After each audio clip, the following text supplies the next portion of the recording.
E aí pessoal, tudo bem com vocês? Bem? Quem está falando com vocês é o Skill. E bora lá, rapaziada, chegamos no que? No nosso quarto dia e ainda na primeira rodada da fase de grupos do Super Mundial de Clubes, né?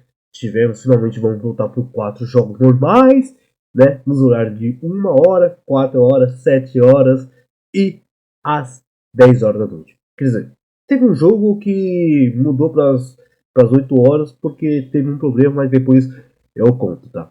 Mas vamos lá, hoje eu vou falar de 4 jogos muito bons e de novo tivemos um embate entre, bem, eu vou dizer, América Latina contra o time europeu, né? Porque na verdade não foi na América do Sul, né? Foi o time do Monterrey, que fica no México, mas que, nossa senhora, bateu de frente pro Inter de Milão e outra vez que a gente fica até questionando.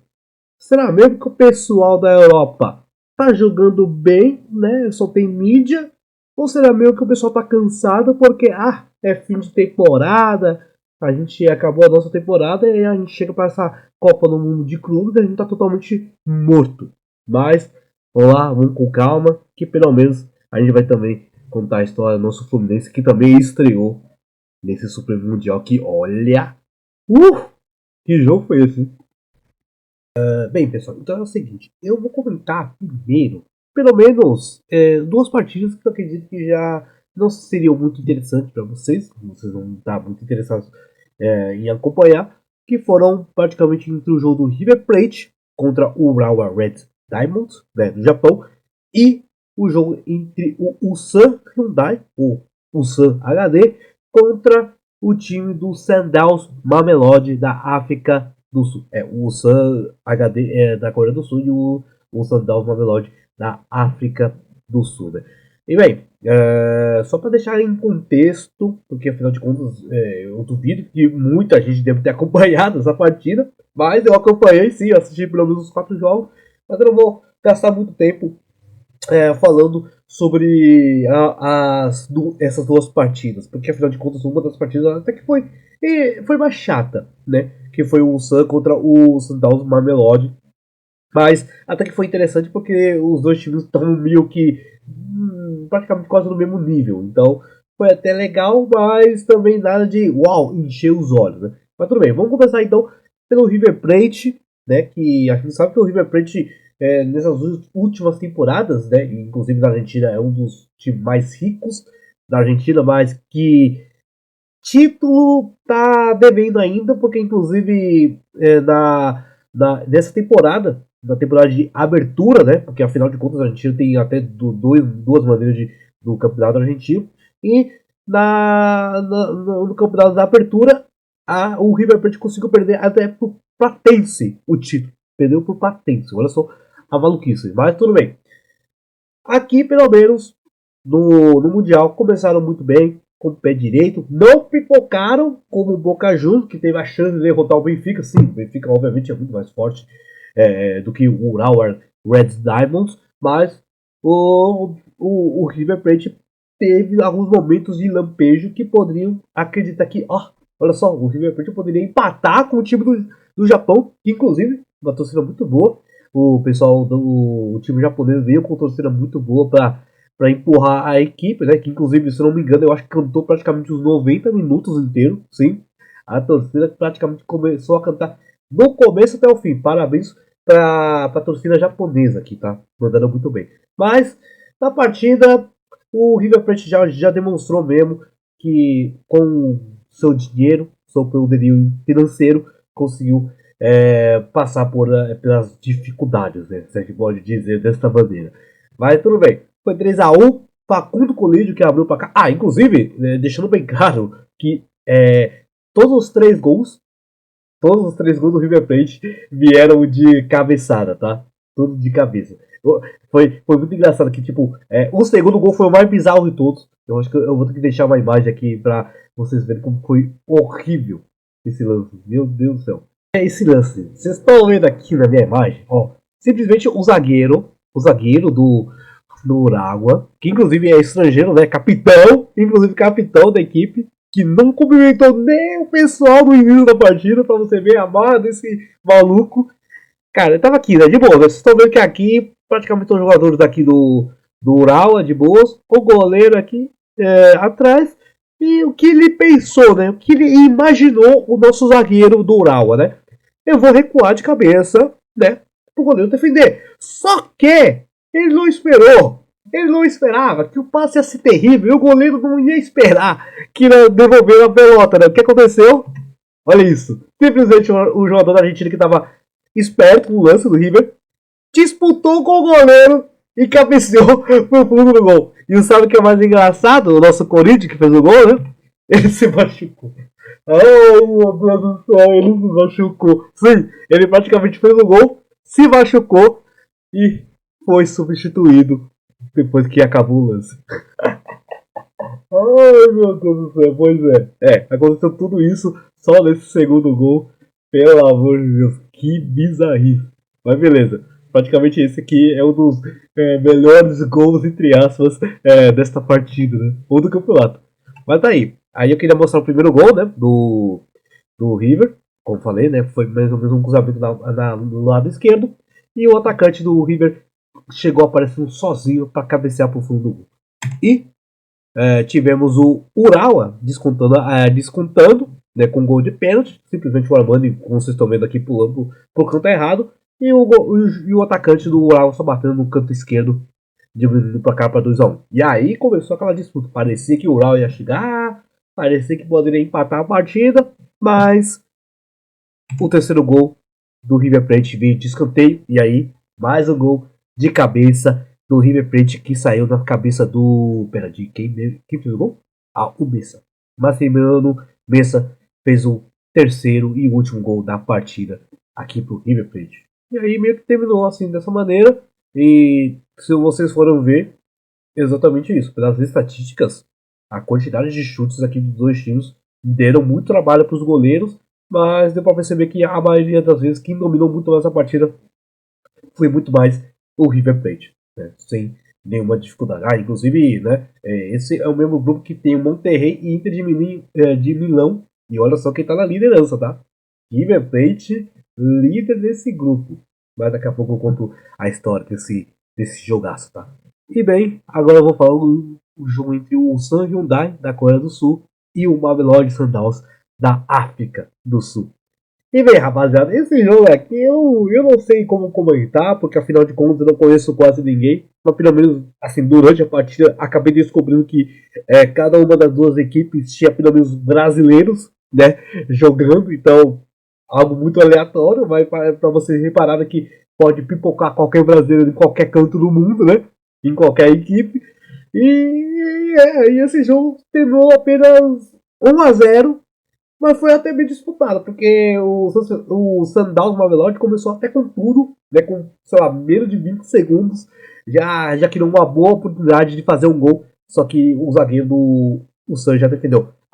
E só pra deixar bem claro que, tipo, o primeiro lance já aconteceu tão rápido, pra vocês verem, o jogo demorou muito pra acontecer, porque como o jogo era pra ser por volta das 7 horas, né? 7 horas para começar. Mas ele foi adiado para só começar por volta das 8 horas da noite, porque simplesmente em Orlando, né, na região de Orlando, estava tendo ameaças de, como posso dizer, ventos fortes. Então, imagina, poderia passar um furacão por perto do estádio do Orlando e poderia adiar essa partida, cara. Mano, olha só a situação bizarra que teve que ser contornado para demorar por pelo menos 1 hora para o jogo começar por causa de ameaças de presença de um furacão e por causa de vento forte. Cara, foi a coisa mais aleatória do mundo. Eu não acredito que eu tive que esperar 1 hora para começar uma partida aleatória entre duas equipes que eu nunca ouvi falar na minha vida, né? Mas beleza, mas pelo menos foi um jogo bem pegado, né? As duas equipes até criaram bastante chances, inclusive o Sundowns Mamelodi teve até um gol anulado porque o jogador tentou dar uma de espertinho, meteu a mãozinha e ninguém tinha percebido, né? Só o VAR depois deu uma olhada e percebeu que o cara bateu com a mão, mas, cara, se não tivesse VAR, meus amigos, ia valer um gol de mão inacreditável. Quem diria que ia voltar um gol de mão que nem nos tempos de Maradona, né? Cara, olha só que coisa bizarra. Mas pelo menos foi anulado. E sabe o que é mais engraçado? O cara que fez esse gol anulado foi o mesmo que fez o único gol da partida. Sim, ele fez o único gol da partida aqui. E foi ele que teve o gol anulado porque bateu na mão dele e ele fingiu que não tinha batido nada. Ele fez, não, bateu no meu braço não. Mas tudo bem, pelo menos o Sundowns Mamelodi conseguiu a vitória em cima do San Hyundai, mas eu não espero nada demais entre essas duas equipes, porque eu acho que só vieram só para passear, né? Inclusive, o grupo deles é o mesmo do Borussia Dortmund e do Fluminense. Pra vocês verem que o Sundowns Mamelodi é o líder, é o líder deste campeonato, mas eu acredito que o Borussia e o Fluminense vão passar facinho, facinho. A não ser que do nada o Sundowns Mamelodi comece a jogar que nem um louco em cima do Borussia e do Fluminense. Aí já não sei o que fazer da vida. Né? Aí já não sei, né? Mas como eu já falei, eu não conheço o time da África do Sul, nem da Coreia do Sul, então quem sou eu para dizer que os caras são uma ameaça e podem ir muito para frente no campeonato? Não sei, não sei. Pessoal, agora sim, vamos falar do que interessa. Os dois jogos mais fodas, né, desta rodada, desse quarto dia aqui do Super Mundial de Clubes. Né? Que eu vou falar do Fluminense contra o Borussia Dortmund, né, mais outro confronto da América do Sul contra o time europeu e Monterrey contra a Inter de Milão, né, que eu não acreditava que poderia ser um jogo tão pegado como esse. Mas vamos lá, vamos começar então com o Fluminense e Borussia Dortmund, para cara igualzinho, né, entre Palmeiras e Porto, né, que também terminou 0-0, mas que podemos dizer que teve a mesma intensidade de dizer que o time brasileiro jogou muito mais que o time europeu. Só que eu acho que aqui deu para perceber que, nossa senhora, o Fluminense jogou muito mais bola que todos os brasileiros que jogaram, mesmo sabendo que o Botafogo ganhou, o Flamengo ganhou na estreia, sim, mas eu acredito que de todos os desempenhos de estreia, o Fluminense deve ter sido o de melhor qualidade. Sem falar que eu acredito que o Fluminense, dos quatro brasileiros que estão participando desse Mundial, eu diria que seria a equipe mais fraca dos quatro. Não estou brincando. Para mim, na minha opinião, o Fluminense, dentro dos quatro brasileiros que estão disputando esse Super Mundial, eu diria que seria o time mais de ponto mais baixo, assim, de menor qualidade. Mas que jogaram muito mais bola que todo mundo, que é algo inacreditável.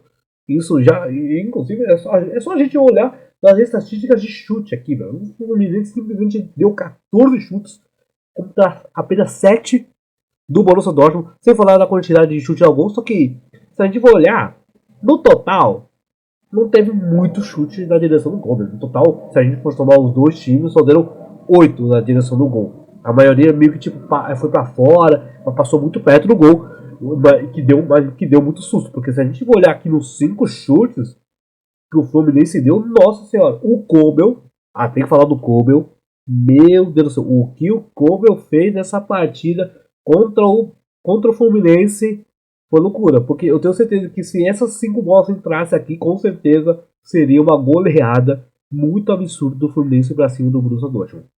Tem que dar os parabéns, né, pro Kobel, que fez uma atuação maravilhosa. Ele devia, eu diria assim, junto com o John Arias, que inclusive foi votado como o melhor jogador da partida, e o Thiago Silva, com certeza mereciam receber esse prêmio de melhor jogador em campo, porque o que eles fizeram foi um absurdo, tá? Um absurdo. Mas vamos lá. Vamos então já comentar, pelo menos assim, vou passar por imagens, né, que são os mais importantes, que eu já peguei vários. Vamos já começar assim, por volta de, sei lá, que 3 minutos. 3 minutos do primeiro tempo, John Arias já recebeu a bola, já saiu correndo que nem um louco aqui na ponta direita, chutou, mas a bola foi para fora. Já deu mais ou menos já o primeiro perigo de ataque do Fluminense para cima do Borussia. Né?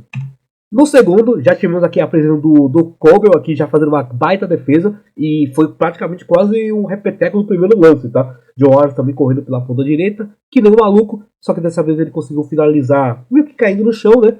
E o Kobel fez a defesa muito boa, né? Tivemos aqui o chute do Martinelli, fora da área, praticamente onde a gente faz os desafios do banheirista, né? Praticamente na linha, né, da meia-lua. E só que essa bola passou muito perto, e a bola foi para fora, mas com certeza poderia ser um golaço.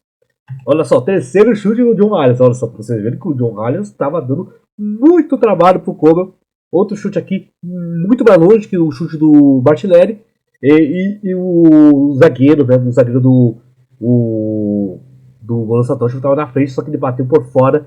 Só que aí o nosso Kobe fez mais outra defesaça ali. A bola, eu não sei se a bola ia entrar pro gol, mas estava indo praticamente indo no cantinho. Mas foi um belo chute que o John Arias conseguiu também achar. Só para vocês perceberem que praticamente tudo isso só em 30, 20 minutos no primeiro tempo e só dando só Fluminense. E não teve nenhum lance no nosso Borussia Dortmund, porque simplesmente eu vou falar daqui a pouco sobre o Thiago Silva, que estava on fire, tá? Tava on fire o Thiago Silva com seus 40 anos. Vamos lá, e esse lance, nossa, esse lance, eu não sei nem como descrever esse lance direito, que é provavelmente um dos momentos mais pipocadas, o jogador, né, o centroavante, o camisa 9 do Fluminense, o Everaldo, simplesmente peidou na farofa. Porque se vocês forem perceber nesse lance aqui, inclusive outro lance que o John Wallace participa, deixou simplesmente o Everaldo numa condição espetacular para sair correndo. Vocês estão vendo que praticamente os dois jogadores do Borussia Dortmund correndo que nem um maluco atrás do Everaldo, simplesmente sozinho. Se ele só saísse correndo que nem um maluco, ia ficar cara a cara com o goleiro. Então, o que ele fez o nosso Everaldo? Magicamente, ele brecou, fez aquela cortada a lá Cristiano Ronaldo, rolou a bola pro Canova que também saiu correndo que nem um louco, só que, rapaz, o Canova chutou praticamente na mãozinha, facinho, pro Kobe. Praticamente só agarrou a bola sem nenhuma dificuldade, porque é inacreditável como que esse cara perdeu um gol desses. Se bem que eu não diria que é culpa do Canova, que também teve que sair correndo que nem um maluco e chutou com pressa, né? Já meio que chutou já cansado, né? Não teve tempo para pensar se poderia chutar para o canto esquerdo, para direita, cruzado, aberto, rasteiro ou para cima, né? Ou ele também poderia fazer outra coisa, que se a gente voltasse para a jogada, os dois jogadores do Borussia Dortmund chegaram a meter carrinho no lance. Então se ele cortasse mais uma vez e devolvesse a bola do Everaldo, aí o Everaldo teria que chutar, porque não é possível que o Everaldo ia pipocar de novo, né? Mas rapaziada, nesse lance com certeza é muito culpa do Everaldo, que, mano, você é o centroavante, camisa 9 da equipe, simplesmente, cara, afunda o gol, velho. Afunda o gol, velho. O gol é gigante pra caramba. O Kovac também não tava nem totalmente muito bem colocado no gol. Cara, era praticamente só afundar. Mas não, aconteceu esse lance. Canova chutou na direção do Kovac e o Kovac agarrou a bola sem nenhuma dificuldade.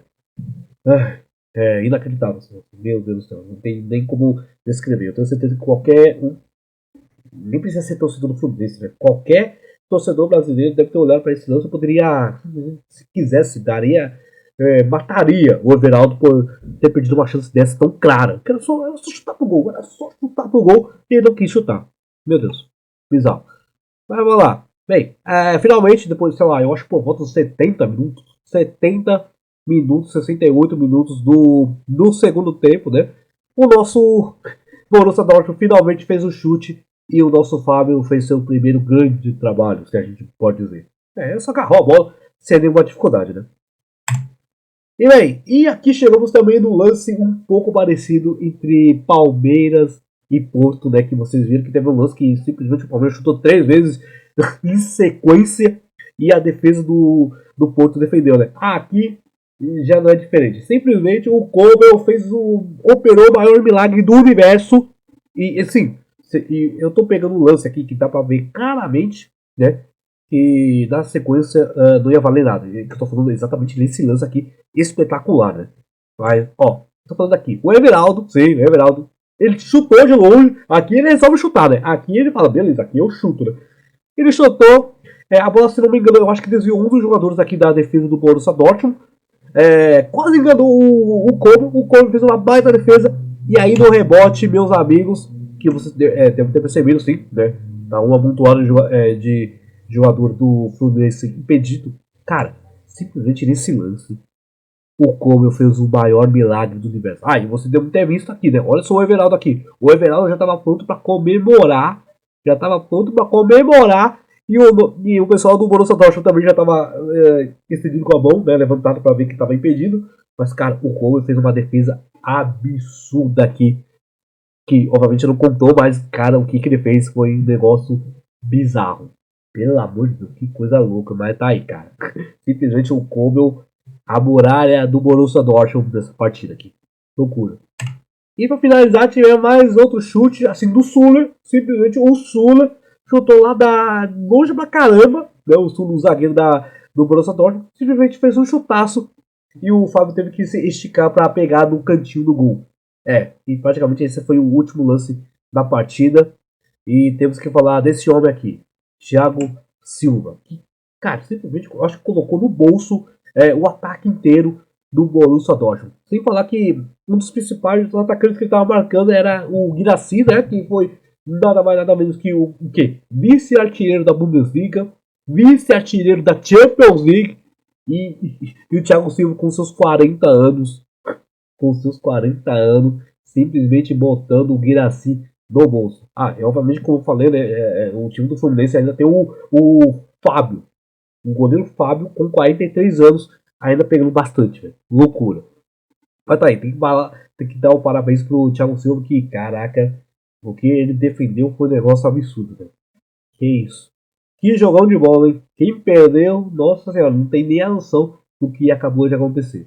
E pra fechar, vamos falar entre Monterrey do México e o Inter de Milão da Itália, rapaziada. Nossa, esse jogo aqui é a única coisa que eu sabia e acabei descobrindo depois com o decorrer da partida que o time do Monterrey já tem que ter um elenco interessante, né? Porque na minha opinião, a única pessoa que eu conhecia direito da equipe do Monterrey era o Sérgio Ramos. Que, olha, de maneira bem mais maluca ainda, o nosso querido Sérgio Ramos, que tá assim, eu acho que ele completou pelo menos umas 9, 10 partidas agora, desde que ele chegou no Monterrey, mas ele tem literalmente números de um atacante, tá? Foram simplesmente 10, 9 jogos com 6 gols marcados. Cara, isso não existe, cara. Como você contrata um zagueiro que vira praticamente um atacante? Tem número de atacante o seu zagueiro, velho. Que é isso, velho? Isso aqui é uma bizarrice. Você vê que a gente conhece que o Sérgio Ramos sempre foi um baita de um zagueiro que ataca bastante, que sempre sabe chutar, sabe cabecear, que é obviamente o ponto mais forte do mundo, porque a gente sabe que o que o Sérgio Ramos fez de cabeça na sua história não tá escrito, né? A quantidade de gols de cabeça que ele já fez na vida é um negócio absurdo que ele já fez. E aqui não foi diferente, né? Aqui realmente também não foi diferente essa partida contra a Inter de Milão. Que inclusive, se a gente for olhar estatisticamente, nossa, parecia que a Inter de Milão que jogou muito mais bola que o Monterrey, né? É só vocês verem, teve mais posse de bola, acertou muito mais passe. Sem falar da quantidade de chutes também, que foram um absurdo, né? 15 chutes e 2 na direção do gol. Assim, o Monterrey deu 11 chutes só e 1 na direção do gol, quer dizer, só, né? Só como se fosse bem pouco, né? Também foi muito mais. Foi que nem o jogo do Borussia Dortmund e o Fluminense, né? Que, assim, chutes esperados na direção do gol, muito baixo, né? Muito baixo, só 3. Só 3 chances muito claras de gol. Mas, nossa senhora, mas foi um baita jogo disputado. A Inter de Milão ainda tá sofrendo, né? Depois que, sei lá, teve que trocar o técnico, né? O Inzaghi, agora, se não me engano, vai treinar o Al Hilal, que inclusive daqui a pouco vai ter o jogo entre Real Madrid e Al Hilal. Com certeza vai ser um jogaço. Eu espero que seja um jogaço. Sem falar que também temos a estreia do Manchester City. Olha isso. Eu tô gravando esse vídeo e o jogo vai começar daqui a pouco. Eu vou estar lançando esse vídeo durante a partida do Manchester City. Pelo amor de Deus. Vai acontecer muita maluquice. Mas, como vocês estão percebendo, cara, os jogos aqui não vão ser vidas muito fáceis para europeus. Tirando, obviamente, o que o PSG aprontou para cima do Atlético de Madrid, né? E o Bayern de Munique, que simplesmente também atropelou o coitado do Auckland City. Mas, assim, no restante, deu para perceber que os times europeus estão sofrendo muito contra os times aqui no Mundial, tá? Estão sofrendo muito, muito mesmo. Mas vamos lá. Vamos então com os lances da partida. Primeiro que a Inter de Milão Já começou com uma grande jogada aqui do Barella, que eu acho que não dá pra perceber, mas atrás do Barella, aqui atrás, tem um jogador do Monterrey, que tá de bunda pro chão, né? Porque simplesmente o Barella fez um lindo corte. Rolou a bola aqui pro Darmian, aparecendo aqui dentro da área, só que o Darmian chutou a bola para fora. Praticamente a primeira grande chance da Inter de Milão, e eles já perderam uma chance de já abrir o placar, tá? E, olha só, passou mais alguns minutos e simplesmente o nosso homem com seus 39 anos de idade, olha só, mais outro zagueiro velhaço, abriu o placar para o Monterrey aqui aos 24 minutos, que olha esse lance absurdo, simplesmente o nosso Sérgio Ramos subindo por cima do Bastoni, que, olha, ultimamente, né, recentemente, o Bastoni é uma das grandes, um dos grandes zagueiros aqui da atualidade, e mais simplesmente perdeu na altura pro Sérgio Ramos, que, cara, aproveitou a facilidade, só subiu por cima dele e abriu o placar aqui pro Monterrey. E olha que vocês devem estar percebendo que aqui o time do Monterrey tem até jogadores interessantes, como o Canaris, que passou praticamente quase a carreira inteira só jogando pelo Real Betis, né? Daqui a pouco vamos falar um pouco dele. Teve até jogadores como, por exemplo, o Campos, argentino, que teve uma passagem bem longa também pelo futebol da Espanha, né? Lá pelo Sevilha. Então, dá pra perceber que o time do Monterrey praticamente fez várias transferências, né? Contratou vários jogadores vindo da La Liga. Então, olha, é um elenco fortíssimo, tá? É um elenco fortíssimo esse time do Monterrey, hein? Isso que eu não sabia. Vamos lá. E aqui tivemos outro lance com o Carlos Augusto, brasileiro, que perdeu um gol inacreditável, ou podemos dizer, baita defesa do goleiro aqui do Monterrey, que conseguiu defender com os pezinhos para tirar o gol de empate, velho. Ó, então vocês viram que o nosso Inter de Milão teve tanta chance para fazer gol, mas o time do Monterrey estava muito bem defensivamente, tá? Beleza. E aí tivemos o gol do Lautaro Martins praticamente quase no finalzinho do primeiro tempo, que foi um lance espetacular. Uma jogada ensaiada, olha, tem uma salva de palmas, que foi um lance muito bem construído, tá? O pessoal realmente treinou muito esse lance aqui do gol do Lautaro Martins, porque, ó, começa aqui, né? Vocês estão vendo que o passe vai para cá, para esse jogador. Eu não sei se é o Fratesi que recebe esse passe, mas dá para perceber que tá dando condições aqui no lance da falta, né? Ele bate a cobrança de falta, recebe aqui o Fratesi, e o Fratesi já praticamente meio que rola a bola aqui, o Lautaro aparecendo sozinho, só para empurrar pro fundo da rede, cara. Foi um lance muito bom, muito rápido, e baita de uma jogada ensaiada aqui da Inter de Milão para empatar a partida. Ó, lance lindo, muito lindo, velho. Olha isso. só clicando assim, mostrando, parece que foi tão rápido, tão simples, né? Pois é. E aqui, já no segundo tempo, né? A Inter de Milão também veio com a proposta de tentar ainda meio que, pelo menos, garantir a vitória. O Bastoni simplesmente resolveu se aventurar no ataque. E, cara, nesse lance ele simplesmente meteu o giro frio no Zidane pra cima do marcador aqui do Monterrey. Na sequência, eu acho que ele meteu até um drible da vaca, ou meteu uma caneta por cima desse zagueiro aqui, e meteu o lançamento, e apareceu o nosso Barella. E o Barella meio que chutando de primeira aqui, né, com a perna direita, ele chutou para fora o Barella. Pois é, seria um baita de um golaço, graças ao Bastoni aqui aparecendo como sei lá, um ponto de esquerda. Só que o Barella perdeu esse gol aqui, tá? Temos outra chance aqui, eu finalmente vou falar dele, do Canaris, que teve uma mini falta, né, uma falta curta aqui que o Monterrey bateu, e o Canaris de muito longe chutou essa bola e a bola bateu na trave, dando susto pro goleiro Sommer aqui, tá? Olha só, o Canaris quase fez um belo golaço aqui pro Monterrey, né?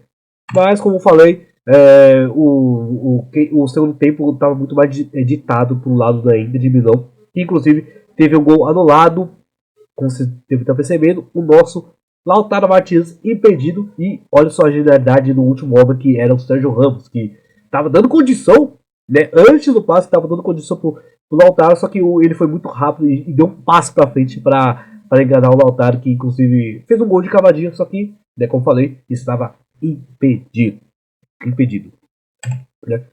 E olha só, mais uma grande chance do Lautaro, como vocês estão vendo aqui. Olha só o espaço do Lautaro aqui para a zaga.